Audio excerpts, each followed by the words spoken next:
कि असफलता एक चुनौती है, इसे स्वीकार करो, क्या कमी रह गई उसको देखो और उसमें सुधार करो। संघर्ष का ये मैदान ऐसे छोड़ कर ना भागो तुम, और जब तक ना सफल हो अपनी नींद चैन को त्यागो तुम, क्योंकि कुछ किए बिना किसी की जय जयकार नहीं होती और कोशिश करने वालों की कभी हार नहीं होती। आपने लाइन सुनी होगी दोस्तों, और ये बात बिल्कुल सही है कि अगर बार बार प्रयास किया जाए तो हमें बड़ी से बड़ी मुसीबतों से भी एक अपना रास्ता मिल जाता है और अपनी मंजिल को हम लोग ढूंढ लेते हैं। तो नमस्कार, आप सभी का स्वागत करता हूं आपके अपने परिवार पार्थ एकेडमी में। आज मैं आपके लिए लेकर आ रहा हूं केमिस्ट्री का एक वेरी इंपॉर्टेंट चैप्टर, धातु और अधातु यानी मेटल और नॉन मेटल, जिसका पार्ट 3 में आज आपको पढ़ाने वाला हूं, जिसे हम लोग मॉक नंबर 18 के फॉर्म में पढ़ेंगे। मेटल नॉन मेटल एग्जाम्स में काफी पूछे जाने वाला टॉपिक होता है, जिसके एमसीक्यूज टाइप के क्वेश्चन, टॉप 100 क्वेश्चन को मैं आपको करवा रहा हूं, और अभी तक इसके 2 पार्ट में आपको पढ़ा चुका हूं। मॉक 17 केमिस्ट्री से अभी तक हम लोग कंप्लीट कर चुके हैं। तो चलिए आज हम शुरू कर देते हैं मॉक 18 को, जिसमें हम लोग पढ़ने वाले हैं मेटल नॉन मेटल के टॉप 20 क्वेश्चन को। एक बार फिर शुरुआत करेंगे इस चैप्टर की या इस सेशन की होमवर्क वाले प्रश्न से, जो लास्ट सेशन में आप लोगों को मेरे द्वारा दिया गया था। और ये क्वेश्चन था, आप लोगों को समझना है, बोला गया था कि एल्यूमिनियम पर मोटी ऑक्साइड की परत बनाने की प्रक्रिया को क्या कहा जाता है, जो इसे संक्षारण से भी बचाती है। कमेंट बॉक्स में आप सभी ने इसका बहुत ही शानदार प्रश्न दिया था, आंसर दिया था, और इसको डिटेल के साथ आप लोगों ने मुझे भेजा है, काफी अच्छा लगता है। तो एल्यूमिनियम क्या करता है कि जब अपनी मोटी ऑक्साइड की परत बनाता है तो इस प्रक्रिया को हम क्या कहते हैं, जो इसे संक्षारण से भी बचाती है। एल्यूमिनियम के केसेस में आपको ध्यान रखना है, अदर मेटल अगर एल्यूमिनियम को छोड़ दिया जाए तो दूसरी धातुओं में अगर जंग लगती है तो धीरे धीरे वो धातुएं नष्ट हो जाती है, पर एल्यूमिनियम में ऐसा नहीं है। एल्यूमिनियम अपनी एक मोटी ऑक्साइड की परत बनाता है और यही परत, यही जंग लगी हुई परत इसे संक्षारण या इसे नष्ट होने से भी बचाती है। तो इस संपूर्ण प्रक्रिया को हम एनोडीकरण के नाम से जानेंगे। क्या कहेंगे? एनोडिफिकेशन या एनोडिनाइजेशन या एनोडीकरण भी इसको हम लोग बोल सकते हैं। तो यहां ऑप्शन सही हो जाने वाला है, ऑप्शन नंबर बी। आप लोगों को गैल्वेनाइजेशन पता होगा कि आयरन के ऊपर जस्ते की परत चढ़ाई जाती है और इस प्रक्रिया को गैल्वेनीकरण के नाम से हम लोग जानते हैं। ये बात आप लोगों को ध्यान से समझ में आनी चाहिए। तो आज का 20 क्वेश्चन जो हम लोगों ने होमवर्क के लिए देखा था मॉक 17 का, तो मॉक 18 का पहला प्रश्न हम लोग पढ़ लेते हैं। शुरुआत करते हैं आज के सेशन की। बैठ जाइए कॉपी और पेन लेकर और मेरे साथ समझिए अच्छे से कॉन्सेप्ट को। पहला क्वेश्चन है आज का कि इनमें से सबसे कम गलनांक किसका होगा, यानी which of the following has a lowest melting point. Lowest melting point इनमें से किसका आप लोगों को देखने को मिल रहा है। तो यहां ऑप्शन दिया गया कार्बन, चांदी, पारा और सोना। देखिए मिलते जुलते ऑप्शन है, जो सभी ऑप्शन लगभग आपको सही लगेंगे, पर यहां सही ऑप्शन देना है कि सबसे कम गलनांक किसका है। गलनांक का मतलब होगा कि जब कोई मेटल सॉलिड से लिक्विड फॉर्म में आ जाए उसे हम लोग गलनांक कहते हैं। अगर हम लोग यहां पर दिए गए सभी ऑप्शन को देखें तो यहां अगर हम लोग कार्बन की बात करें तो कार्बन लगभग देखा जाए तो 3550 डिग्री सेल्सियस इसका गलनांक होता है, मेल्टिंग पॉइंट होता है।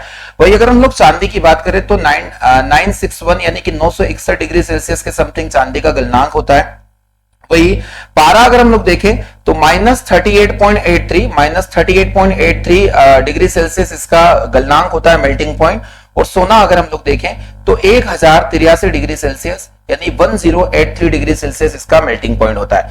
तो आपको मैंने यहां पर एक न्यूमेरिक डाटा, सॉरी माफी चाहूंगा, एक न्यूमेरिक डाटा मैंने आपको यहां पर सेट किया है कि कार्बन 3550, चांदी 961 और पारा -38.83 डिग्री सेल्सियस, वही सोना यहां पर है 1083। तो आप लोग यहां पर देख पा रहे हो कि सबसे कम गलनांक किस धातु का यहां पर है, तो सही जवाब हो जाएगा पारा।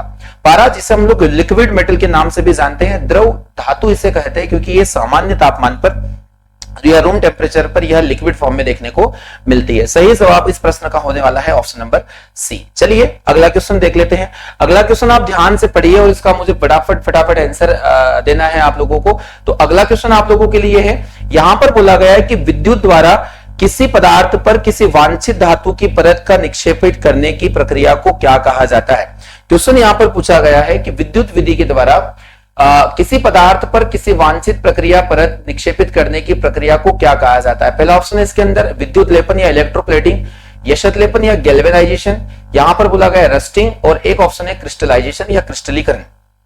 तो देखिए जब एक धातु पर मान लीजिए हमें आयरन पर मुझे जस्ते की परत चढ़ाना है, तो जस्ते की परत, जस्ते की जब कोटिंग की जाएगी तो वह किस विधि से की जाएगी? तो हम लोगों ने यहाँ पर पढ़ा होगा कि दो प्रकार के इलेक्ट्रोड होते हैं और इन दो प्रकार के इलेक्ट्रोडों को एक बंद पात्र में लटका दिया जाता है जिसका नाम होता है कैथोड और एनोड।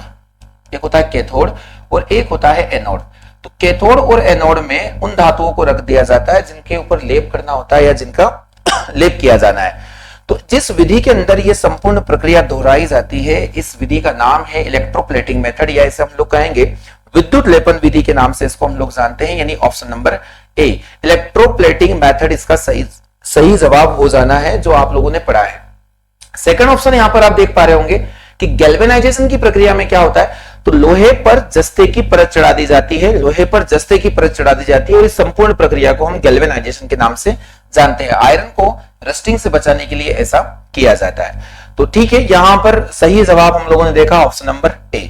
चलिए अगला प्रश्न जिसका जवाब आपको मुझे देना है, क्वेश्चन नंबर 3 है, जिसे आप लोग अच्छे से पढ़ लीजिएगा। यहां पर पूछा गया है कि विद्युत तापी साधन के लिए, अगर हम लोग देखें यहां पर विद्युत तापी साधन के लिए तापी घटक बनाने के लिए जिस मिश्र धातु का प्रयोग किया जाता है उसका नाम यहां पर क्या होने वाला है, इस बात को आप लोगों को मुझे बताना है। तो पूछा गया है कि विद्युत तापी साधन के लिए तापी घटक बनाने के लिए मिश्र धातु का यूज किया जाता है, यानी यहां पर सीधा सीधा अगर हम लोग देखें तो इलेक्ट्रिक हीटिंग डिवाइस जो होते हैं उनमें इलेक्ट्रिक हीटिंग एलिमेंट होता है वो किस चीज का बना होता है।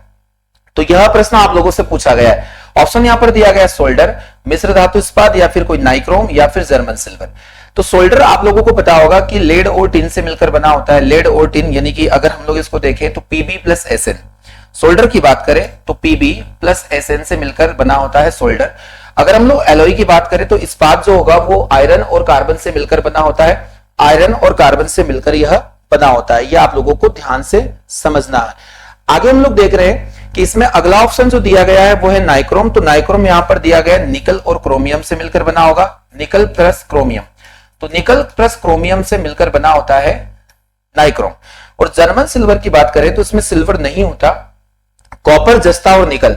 अगर यहां जर्मन सिल्वर देखें तो कॉपर, जस्ता और निकल, कॉपर, जस्ता, निकल से मिलकर बना होता है जर्मन सिल्वर। यहां सिल्वर नहीं पाया जाएगा। यह प्रश्न एग्जाम में पूछा गया था कि जर्मन सिल्वर में क्या नहीं पाया जाता, तो सिल्वर नहीं पाया जाता, क्योंकि यहां पर नाम में सिल्वर है पर जर्मन सिल्वर में सिल्वर कभी भी आपको देखने को नहीं मिलेगा, क्योंकि जर्मन सिल्वर कॉपर, जस्ता और निकल से मिलकर बना होता है। यह आप लोगों को अच्छे से समझना है। तो आगे हम लोग पढ़ने वाले हैं यहां पर सही जवाब इसका क्या होगा कि जो जितने भी हीटिंग एलिमेंट होते हैं जैसे विद्युत प्रेस हो गया या फिर हम लोग हीटर की बात कर लेते हैं, विद्युत प्रेस की हम लोग बात कर लेते हैं, ये सभी हीटिंग एलिमेंट होते हैं। इनमें हीटिंग एलिमेंट के रूप में इलेक्ट्रिक हीटिंग डिवाइस के अंदर हीटिंग एलिमेंट के रूप में किसका उपयोग किया जाता है, विद्युत प्रेस भी आप इसमें ले सकते हैं। तो गर्म होने में यहां पर सही जवाब होगा नाइक्रोम वायर या निकल क्रोमियम से जो मिलकर मिश्र धातु बनी होती है उसी को हम लोग हीटिंग एलिमेंट का निर्माण इससे हम लोग करेंगे। तो इस प्रश्न का सही जवाब हम लोगों ने देखा नाइक्रोम यानी कि ऑप्शन नंबर से। एग्जाम में आ सकता है कि विद्युत प्रेस में क्या होता है, तो नाइक्रोम ही होगा। वही एग्जाम में पूछा जाएगा कि अगर हम लोग हीटर की बात करें, इलेक्ट्रिक हीटर में जो इलेक्ट्रिक हीटर होता है विद्युत ऊर्जा को उसमें ऊर्जा में कन्वर्ट करेगा, इलेक्ट्रिक एनर्जी को हीटिंग एनर्जी में या हीट एनर्जी के अंदर कन्वर्ट करेगा। तो नाइक्रोम इसका सही जवाब माना जाएगा। क्वेश्चन नंबर 4 समझ लेते हैं।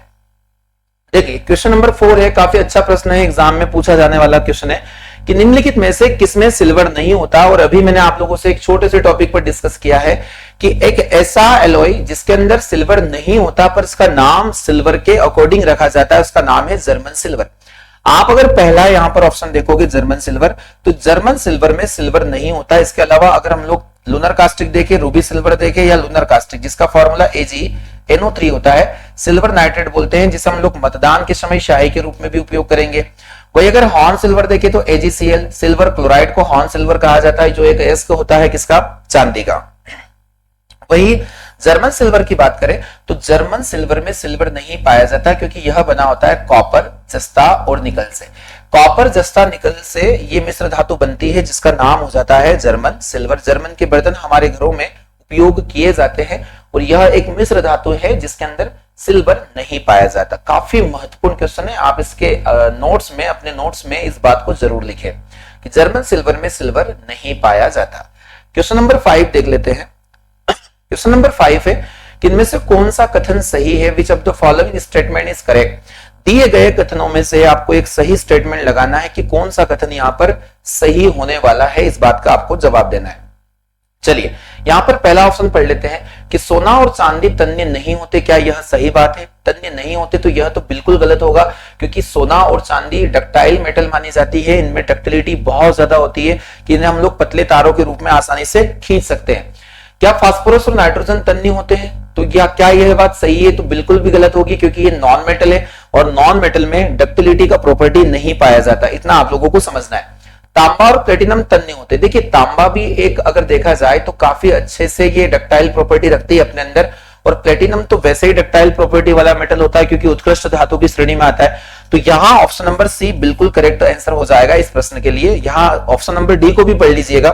सल्फर और फास्फोरस ध्वन्यात्मक होते हैं, यानी कि इनके अंदर साउंड का प्रॉपर्टी पाया जाता है, तो यहां ये गलत हो जाएगा। तो ऑप्शन नंबर सी हमारे लिए बिल्कुल सही जवाब होगा इस क्वेश्चन के लिए। तो नेक्स्ट क्वेश्चन को हम लोग टारगेट कर रहे हैं, भौतिक गुण से यह प्रश्न था जो आपसे एग्जाम में पूछा जा सकता है। अगला क्वेश्चन है, इलेक्ट्रॉन को प्राप्त करने की प्रक्रिया को क्या कहा जाता है? The process of gaining electron is called, कि अगर इलेक्ट्रॉन का गेनिंग हो रहा है या इलेक्ट्रॉन का डोनेटिंग हो रहा है, अगर डोनेट किया जाए तो वहां उस प्रक्रिया का नाम होता है ऑक्सीकरण, यानी कि ऑक्सीडेशन प्रोसेस। और अगर एग्जाम में आता है कि इलेक्ट्रॉन को गेन करने की प्रक्रिया क्या होगी, तो इलेक्ट्रॉन को गेन करने की प्रक्रिया को हम रिडक्शन के नाम से जानते हैं, यानी कि अपचयन इसका सही जवाब होगा। देखिए यहां पर पूछा जा सकता है कि इलेक्ट्रॉन को ग्रहण करना या गेन करना, तो इलेक्ट्रॉन को ग्रहण करना रिडक्शन के नाम से जाना जाता है अपचयन। वही इलेक्ट्रॉन का दान करना या डोनेटिंग ऑफ इलेक्ट्रॉन, तो इसे हम लोग ऑक्सीकरण के नाम से जानते हैं, ऑक्सीडेशन प्रोसेस के नाम से इसे हम लोग जानेंगे। तो आप लोगों को यहां पर ये प्रश्न बहुत अच्छे से समझ में आने चाहिए, और ऑक्सीडेशन रिडक्शन में अलग ही एक टॉपिक पढ़ाने वाला हूं, जिसके टॉप 20 क्वेश्चन में लेकर आऊंगा आपके लिए, जो एग्जाम्स में बनने की संभावनाएं होगी यहां से। चलिए, तो इस प्रश्न का सही जवाब हो जाएगा ऑप्शन नंबर बी, यानी इलेक्ट्रॉन को प्राप्त करने की प्रक्रिया को क्या कहा जाता है? रिडक्शन के नाम से जाना जाता है। दोनों क्वेश्चन काफी महत्वपूर्ण है, एग्जाम में पूछे जाते हैं। तो यहां हम लोग देखने वाले हैं अगले क्वेश्चन को, क्वेश्चन नंबर 7। क्वेश्चन नंबर 7 है कि अमलगम मिश्र धातु है, इसका आधार धातु क्या है? यानी amalgam is alloy which is the base metal is. Base metal क्या होगा इसके अंदर? आधार धातु का मतलब होगा कि अमलगम किसी से बनता है। तो आप लोगों ने यहां पर एक क्वेश्चन पढ़ा होगा पारा, जिसे हम लोग Hg कहते हैं, हाइड्रोजियम। अगर किसी अन्य धातु के साथ में पारा मिलकर अपनी मिश्र धातु का निर्माण कर रहा है, तो इन मिश्र से धातु को हम लोग अमलगम के नाम से जानेंगे, यानी पारे से बनी मिश्र धातु। एग्जाम्स में इस बात को आप लोग लिख सकते हैं कि पारे से बनी मिश्र धातु को क्या नाम से जानेंगे? तो पारे से बनी मिश्र धातु अमलगम के नाम से जानी जाती है, अमलगम के नाम से जानी जाती है। अब ये जो अमलगम होते हैं अलग अलग प्रकार के हो सकते हैं, तो यहां पर बोला गया है कि इसमें बेस धातु कौन होगी? तो बेस धातु मानी जाएगी यहां पर पारा, जिसे हम लोग Hg के नाम से भी जान सकते हैं। पारा जब अन्य किसी धातु के साथ क्रिया करेगा, तो तब जब इसका निर्माण होगा मिश्र धातु का, तो उसे हम लोग अमलगम के नाम से जानेंगे। तो यहां इसका सही जवाब हो जाएगा पारा। नेक्स्ट क्वेश्चन देख लेते हैं। अगला प्रश्न है, देखिए काफी अच्छे क्वेश्चन है जो सभी एग्जाम्स में देखने को मिलेंगे आप लोगों को। यहां पर हम लोग अगर देखें तो जिन एग्जाम्स में साइंस पूछा जाता है, तो यहाँ के टॉप 20 क्वेश्चन की श्रृंखला आपके उन सभी एग्जाम्स को बनाने में बहुत ज्यादा हेल्पफुल मानी जाएगी। कॉपर सल्फेट की लोहे के साथ में अभिक्रिया से आयरन सल्फेट और किसका निर्माण होगा? इस बात को हम लोगों को समझाना है। देखिए यहां पर एक रिएक्शन आप लोगों को देखना पड़ेगी। कॉपर सल्फेट जिसे हम लोग CuSO4 के नाम से जानते हैं, अगर हम लोग आयरन से इसको रिएक्ट करवाते हैं, तो आयरन के रिएक्शन से यहां पर क्या होगा? इस बात को आप लोगों को समझना पड़ेगा। एक अभिक्रिया जिसे मैं आप लोगों को पढ़ाने वाला हूं, इसका नाम है प्रतिस्थापन अभिक्रिया। इसे हम लोग डिस्प्लेसमेंट रिएक्शन के नाम से जानते हैं, प्रतिस्थापन अभिक्रिया। अब प्रतिस्थापन अभिक्रिया में या विस्थापन या डिस्प्लेसमेंट रिएक्शन में होता क्या है कि अगर रिएक्टिव सीरीज का कोई ऊपर आने वाला एलिमेंट यानी कि सक्रियता श्रेणी, अगर हम लोग देखें यहाँ कॉपर है, ये तो सल्फेट है, कॉपर मेटल, और एक यहाँ पर आयरन मेटल है।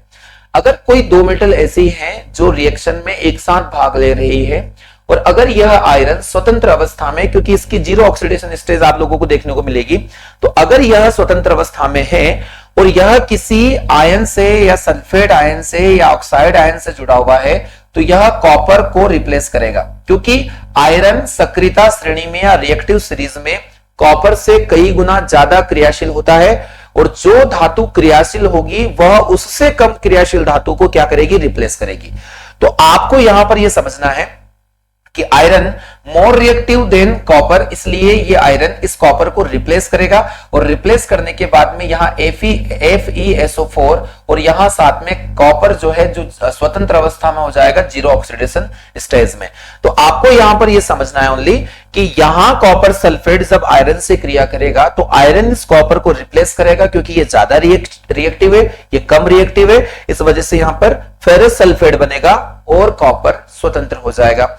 तो यहां पूछा गया था कि कॉपर सल्फेट की लोहे के साथ अभिक्रिया से आयरन सल्फेट, यहां आयरन सल्फेट बना, और साथ में क्या बनता है, तो साथ में बनता है कॉपर। आप लोगों को यहां पर बताना है कॉपर, यानी ऑप्शन नंबर डी। बड़ा ही सिंपल सा प्रश्न था, पर जब स्टूडेंट इससे पहली बार क्वेश्चन एग्जाम में पढ़ते हैं तो इस प्रकार के प्रश्न बहुत ज्यादा प्रॉब्लमेटिक बन जाते हैं।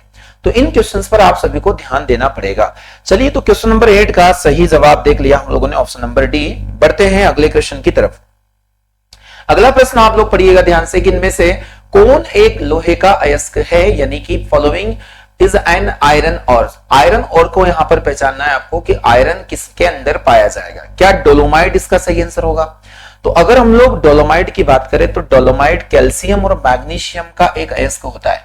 कैल्शियम और मैग्नीशियम दोनों धातुओं का अयस्क होता है। आप लोगों को डोलोमाइट याद रखना है। किन दो धातुओं की उपस्थिति डोलोमाइट में हो सकती है? तो कैल्शियम और मैग्नीशियम। आगे हम लोग बात कर रहे हैं सेंधा नमक। तो यहां पर सेंधा नमक भी अगर देखें तो आयरन सेंधा नमक में नहीं होगा, MgCl2। अगर हम लोग देखें मैग्नीशियम इसके अंदर अवेलेबल हो सकता है। वही अगर हम लोग देखें लौह उल्का, जिसे हम लोग सिडराइट के नाम से जानते हैं, लौह उल्का जिसे हम लोग सिडराइट के नाम से जानते हैं, और इसका फॉर्मूला होता है FeCO3, यानी कि आयरन कार्बोनेट इसको हम लोग बोल सकते हैं, और इसे ही लोहे का एक अयस्क माना जाता है। तो आप थोड़ा यहाँ नाम देख लीजिएगा कि नाम यहां पर पूछा गया है लौह उल्का, जो काफी यूनिक नेम है और पहली बार पढ़ने को मिला होगा। सिडेराइट को ही लौह उल्का के नाम से जाना जाता है, इसलिए सिडेराइट इस प्रश्न का सही जवाब होना है। यहां पर बचा है कि गैलेना या फिर साधारण कच्चा सीसा। तो गैलेना जो होता है वो लेड यानी कि Pb, लेड का अयस्क माना जाता है, इसलिए यहाँ के सही जवाब होंगे लौह उल्का या सिडेराइट। आप इसे अपने नोट्स में लिखें, जिसका फार्मूला FeCO3 होता है। तो क्वेश्चन नंबर 9 का सही जवाब हो जाएगा option number C. Question number 10 है आप सभी के सामने, जो काफी महत्वपूर्ण प्रश्न है, एग्जाम में आने वाला क्वेश्चन है कि जंग लगना क्या है। यहां पर पूछा गया रस्टिंग इज। तो जंग लगना क्या होता है? आप सभी ने जंग का फार्मूला भी पढ़ा होगा कि आयरन को जब स्वतंत्र अवस्था में रखा जाए तो आयरन एक क्रियाशील धातु मानी जाती है। आयरन एक रिएक्टिव मेटल है, और यह अपनी रिएक्टिविटी दिखाती है अपने ऑक्साइड बनाकर। यह जलवाष्प से और वायु से संपर्क में आकर अपने ऑक्साइड का निर्माण करती है। तो यहां एक कंपाउंड बनता है Fe2O3.XH2O, और यह कंपाउंड किस नाम से जाना जाता है? तो इसका नाम होने वाला है फेरिक ऑक्साइड। फेरिक ऑक्साइड नाम का एक कंपाउंड बनता है यहां पर। और मैं आपको बता दूं, इसका जो कलर होगा, एग्जाम में पूछा जाएगा कि जंग लगने के बाद आयरन का कलर कैसा हो जाएगा। तो लाल भूरा रेड ब्राउन आप इसका कलर सेट कर सकते हो। और जंग लगने पर पहले वजन बढ़ेगा, जंग लगने पर पहले वजन बढ़ता है, आयरन का वजन पहले बढ़ता है और फिर घटता है। आयरन का वजन पहले बढ़ता है और फिर घटेगा। तो ये काफी महत्वपूर्ण क्वेश्चन है जो यहां से पूछे जा सकते हैं आप लोगों से। यहां एग्जाम में पूछा जाता है कि आयरन के पास में यहां ऑक्सीजन ऐड हुआ है, हाइड्रोकार्बन, यहां हाइड्रोजन ऑक्सीजन भी ऐड हुआ है। तो जंग लगना क्या एक ऑक्सीकरण प्रक्रिया है? तो जंग लगना ऑक्सीकरण प्रक्रिया भी पूछा जा सकता है। तो विद्युत अपघटन, ऑक्सीकरण भी यहां पर दिया है, पर आपको इतनी जल्दबाजी में आंसर नहीं देना है, पहले अपने सारे ऑप्शन को पढ़ लेना है। ये आदत आप लोगों को डाल लीजिएगा कि चारों ऑप्शन को पढ़े बगैर आपको किसी प्रकार का आंसर नहीं लगाना है। हो सकता है आपको ऑक्सीकरण के साथ में कुछ और भी यहां पर दिया गया है। जिस प्रकार इस प्रश्न में हम लोग गलती कर बैठते कि सी ऑप्शन को देखोगे तो यहां पर रेडॉक्स रिएक्शन दिया गया है, कि रेडॉक्स रिएक्शन का मतलब होगा कि जहां ऑक्सीकरण और अपचयन दोनों एक साथ होते हो। और आपको ध्यान रखना है, जंग लगना एक प्रकार की रेडॉक्स रिएक्शन मानी जाती है, क्योंकि इसमें जो पानी होता है, पानी और अन्य कंपाउंड, ऑक्सीजन हो गए, आयरन हो गया, तो उसमें से कुछ जो आयरन होता है उसका ऑक्सीडेशन होगा और अन्य पदार्थों का रिडक्शन यहां पर होगा। तो इसलिए जहां ऑक्सीडेशन और रिडक्शन दोनों प्रक्रियाएं एक साथ संभव हो, उसे हम लोग रेडॉक्स रिएक्शन के नाम से जानते हैं। तो ऑप्शन नंबर सी करेक्ट होगा इस क्वेश्चन के लिए, इसलिए यहां पर सही जवाब हमने सी को देखा। चलिए, तो जंग लगना एक रेडॉक्स रिएक्शन मानी जाती है। अगला क्वेश्चन ध्यान से देखिएगा कि लोहे को जंग लगता है, यानी कि आयरन गेट्स रस्टेड, कैसे जंग लगेगा? तो पहला ऑप्शन दिया है कि ऑक्सीकरण के कारण, कार्बोनेटीकरण के कारण, या फिर यहां पर दिया गया है ड्यू टू स्केलिंग यानी कि अपसल्कन के कारण, या फिर संक्षारण के कारण। तो बिल्कुल सही जवाब है, जब तक ऑक्सीजन नहीं जुड़ेगा तब तक ऑक्सीकरण नहीं होगा।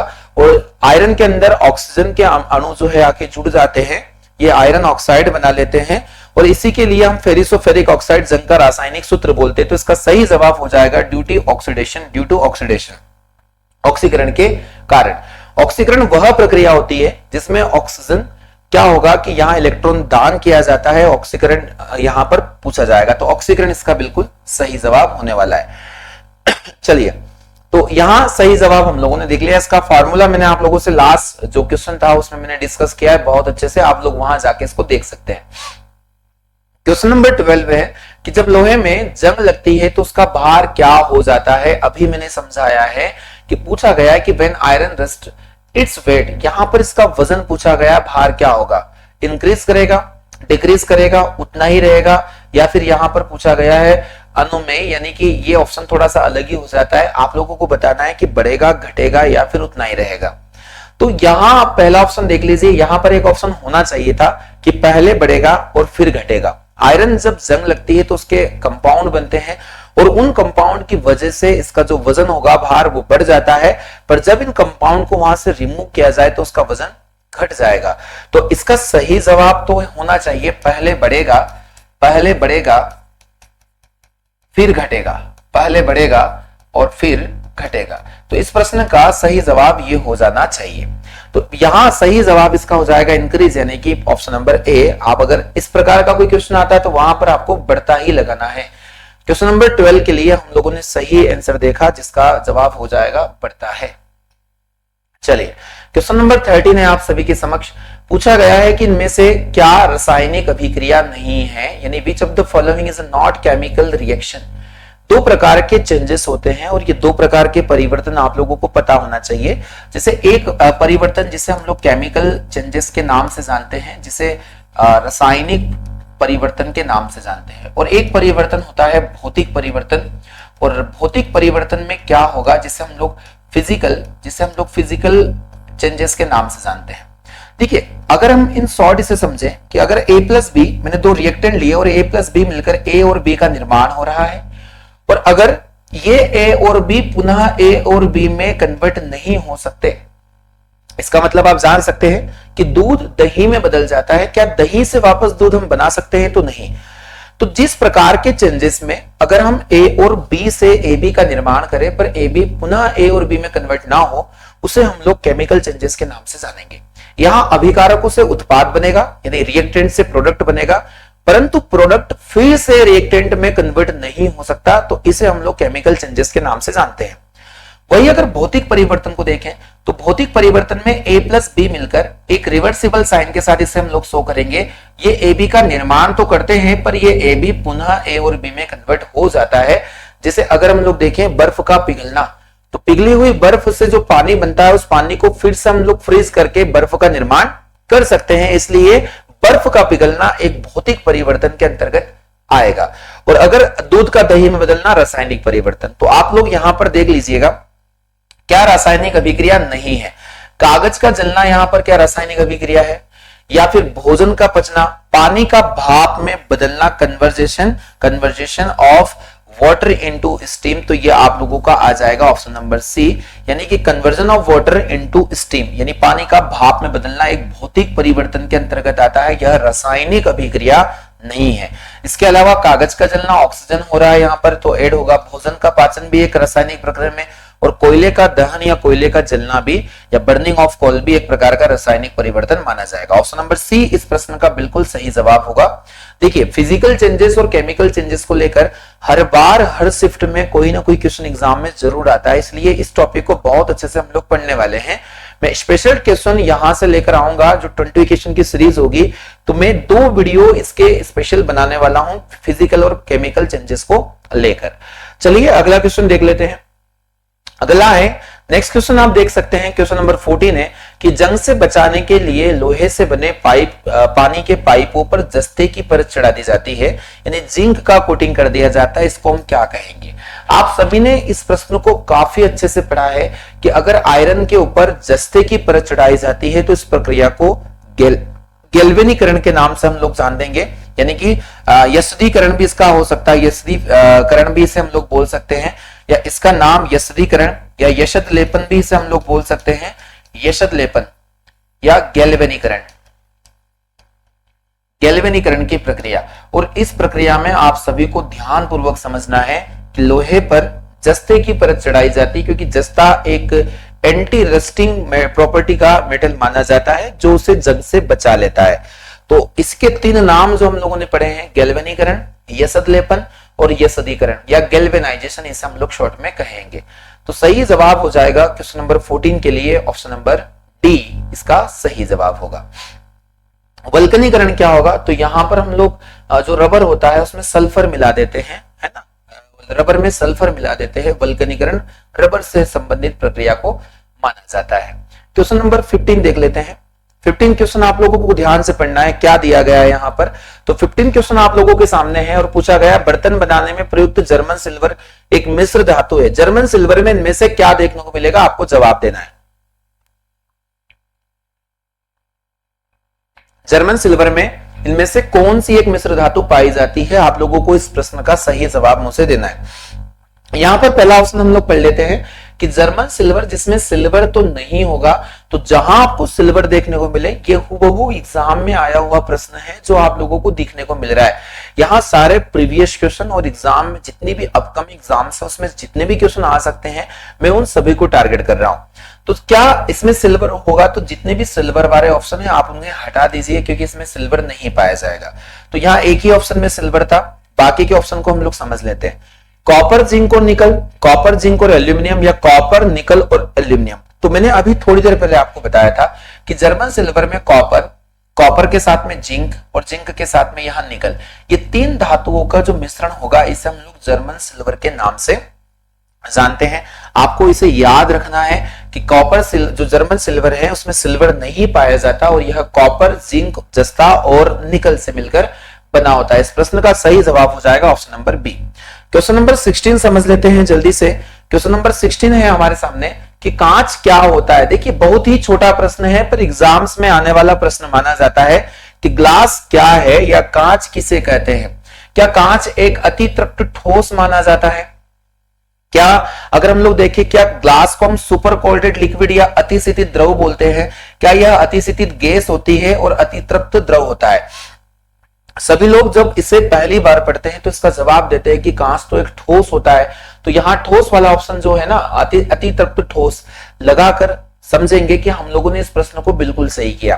पर डियर स्टूडेंट, ध्यान से समझने की बात है कि यहाँ इसके कॉन्सेप्ट कुछ अलग ही है। कांच एक प्रकार का मिश्रण माना जाता है।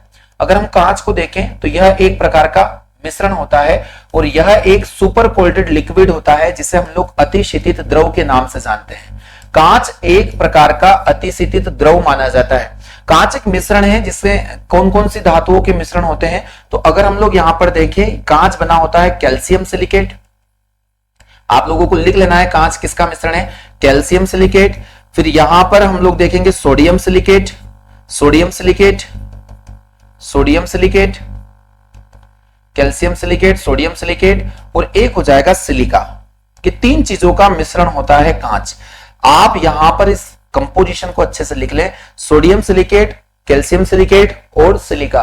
तो आप लोगों को यहां समझ लेना है कि कांच इनका मिश्रण होता है और कांच एक प्रकार का अतिशीतित द्रव माना जाता है। तो यहां कांच से जुड़े हुए जो क्वेश्चन है हम लोग ऑर्गेनिक में इसको बहुत अच्छे से पढ़ने वाले हैं आगे। तो कांच इसका सही जवाब हो जाएगा अतिशीतित द्रव। कांच एक प्रकार का सुपर कोल्डेड लिक्विड माना जाता है। अगला क्वेश्चन देख लीजिएगा। क्वेश्चन है, इनमें से किसको भूरा कोयला या ब्राउन कोल के नाम से भी जाना जाता है? महत्वपूर्ण क्वेश्चन है, आप इसे वीवीआईपी क्वेश्चन भी बोल सकते हैं, एग्जाम में आया हुआ है। कोयले चार प्रकार के होते हैं जिसमें आपने पीट कोयला, चार प्रकार के कोयले में पीट कोयला, इसे फिर हम लोगों ने कहा लिग्नाइट कोयला, लिग्नाइट कोयला। यहां पर हम लोगों ने बिटुमिनस का नाम भी सुना होगा, बिटुमिनस कोयला, और बिटुमिनस के बाद में एंथ्रेसाइट। एंथ्रासाइट। ये 4 प्रकार के कोयले की क्वालिटी होती है। अब ये जो 4 प्रकार है, 4 टाइप्स, ये किस बेस पर है? तो ये कार्बन की परसेंट मात्रा के आधार पर बनाए गए। अगर पिट कोयले की बात करें तो सबसे लो कैटेगरी का कोयला माना जाता है, क्योंकि 50 से 60% इसके अंदर नॉर्मली कार्बन का परसेंट होता है, 50 to 60%। लिग्नाइट की बात करें तो 60 to 75 भी आप इसको बोल सकते हैं। यहां 70 to 85 के अप्रोक्स कार्बन होगा, और यह सबसे उत्तम क्वालिटी का कोयला होता है 85 to 90। ये 5 to 10 ऊपर नीचे हो सकता है, आप लोगों को ध्यान रखना है। एंथ्रासाइट जिसे हम लोग सबसे उच्चतम क्वालिटी का कोयला भी कहते हैं। यहाँ जो लिग्नाइट होता है, इस लिग्नाइट को ये कहा जाता है, इस लिग्नाइट का नाम भूरा कोयला भी है, इसे हम लोग ब्राउन कोल के नाम से भी जानेंगे, भूरा कोयला। और आपको इतना भी ध्यान रखना है कि किस कोयले में जलवाष्प की मात्रा सबसे ज्यादा पाई जाती है, तो भूरे कोयला यानी कि लिग्नाइट में जलवाष्प की मात्रा सबसे ज्यादा पाई जाती है। 2 क्वेश्चन काफी फेमस है जो एग्जाम्स में पूछे जाते हैं लिग्नाइट को लेकर। सबसे लोअर कैटेगरी का कोल कौन है यहाँ पर? तो पिट कोयला जिसे हम लोग कहते हैं। तो कोयले से संबंधित क्वेश्चन आपको एग्जाम में मिलेंगे। तो ब्राउन कोल किसे कहेंगे? तो यहाँ लिग्नाइट, यानी कि ऑप्शन नंबर डी इस प्रश्न का बिल्कुल सही जवाब हो जाना है। और सबसे उच्चतम क्वालिटी का कोयला माना जाता है एंथ्रासाइट, जिसमें कार्बन की मात्रा 90 से 95% तक भी हो सकती है। चलिए, घरों में उपयोग होने वाला कोयला कौन सा होता है? तो घरेलू उपयोगों के लिए या डोमेस्टिक पर्पज से जिसका हम लोग उपयोग करते हैं वो होता है बिटुमिनस। तो कोयले से जुड़े हुए जो वेरी इंपॉर्टेंट फैक्ट है मैंने आप लोगों से अभी डिस्कस किए।